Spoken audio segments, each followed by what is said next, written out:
En el estudio del seno maxilar utilizamos sobre todo los cortes coronales porque son los que nos permite estudiar la mayoría de los puntos claves del seno, como son las paredes o la distancia vertical que hay desde el seno maxilar hasta el techo etmoidal en las celdas etmoidales posteriores, o el complejo osteomiatal, el grado de neumatización, es decir, casi todas las estructuras fundamentales se ven en los cortes coronales.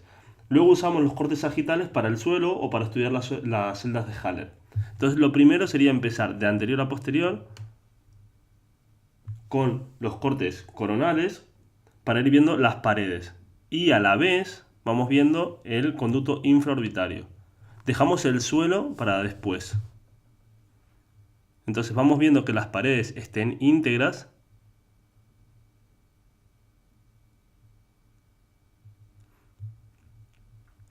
Estudiamos, por ejemplo, si existe un abombamiento de la pared medial, como es este caso.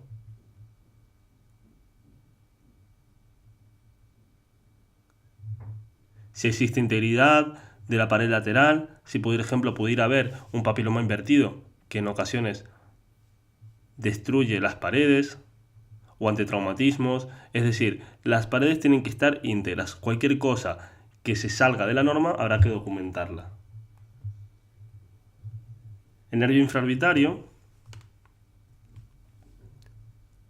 lo podemos ver de dos maneras, formando un canal o formando un conducto. Aquí tenemos un conducto infraorbitario que se convierte en canal aquí.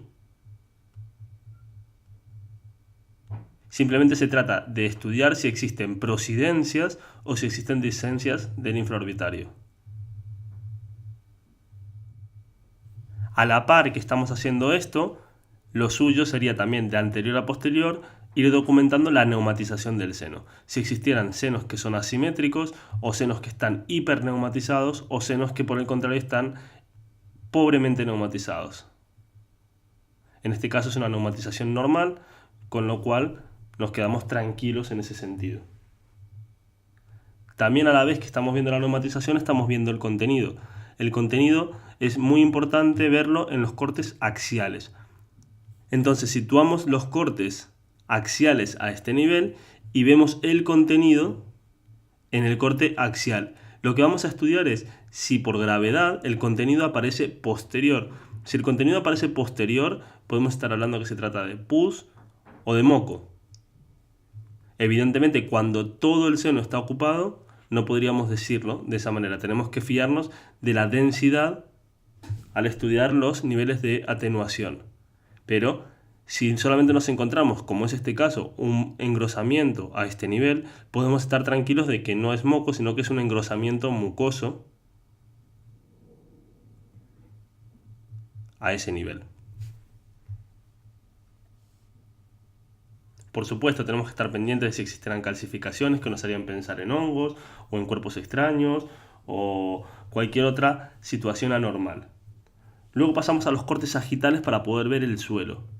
Los cortes sagitales son ideales para poder ver situaciones como esta, roturas del suelo. Si queremos afinar un poco más en las roturas del suelo y poder ver en qué pieza está y verlo con facilidad, tener una visión tridimensional más clara, entonces en ese caso podemos pasarnos a una reconstrucción tridimensional para poder verlo. En este caso tenemos una reconstrucción tridimensional de este paciente y intentaremos ver el seno maxilar. Para eso cortamos y nos vamos hacia el seno maxilar. Y aquí en el seno maxilar vemos que existe una rotura del suelo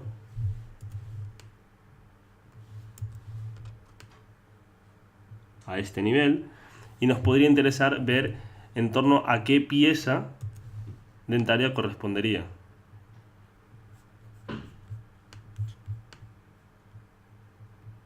Cambiamos el corte.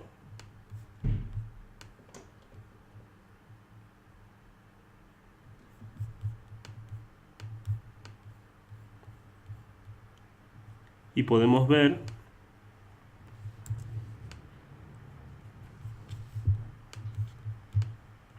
que la dehiscencia se encontraría en torno a esta pieza que es el segundo molar. Primer molar, segundo molar. Y una vez visto todo esto, nos quedaría por ver el ostium del maxilar. El ostium del maxilar se estudia a la vez que la apófisis unciforme, ya que una vez estudiamos el ostium del maxilar, inmediatamente anterior al ostium del maxilar tendríamos la apófisis unciforme. Lo que nos interesa ver en estos casos es ver si existe un ostium accesorio, que en este caso no se ve. Suele aparecer inmediatamente superior al cornete inferior o en el meato inferior, que en este caso no se ve. Y ver si existe ocupación del ostium maxilar. En este caso tendríamos ocupación del ostium bilateralmente. En el lado derecho el ostium está remodelado. Vemos que es un ostium muy amplio que prácticamente nos impide identificar la apófisis unciforme. Y lo último que nos quedaría por ver es si las paredes del seno son una buena referencia anatómica. Para eso, la pared inferior tendría que ser alineada con el suelo de la fosa nasal. Vamos de anterior a posterior, situamos el plano de corte axial y vemos que en este caso no. Los senos maxilares bajan, son mucho más inferiores que el suelo de la fosa nasal. Luego, el techo del maxilar tendría que estar alineado con el cornete medio. Por eso situamos el plano de corte sobre el cornete medio y vemos que en este caso tampoco, ya que el seno sube más que el cornete medio. Y por último, la pared medial del seno debería estar alineada con la órbita. Y en este caso pondríamos el corte sobre la pared medial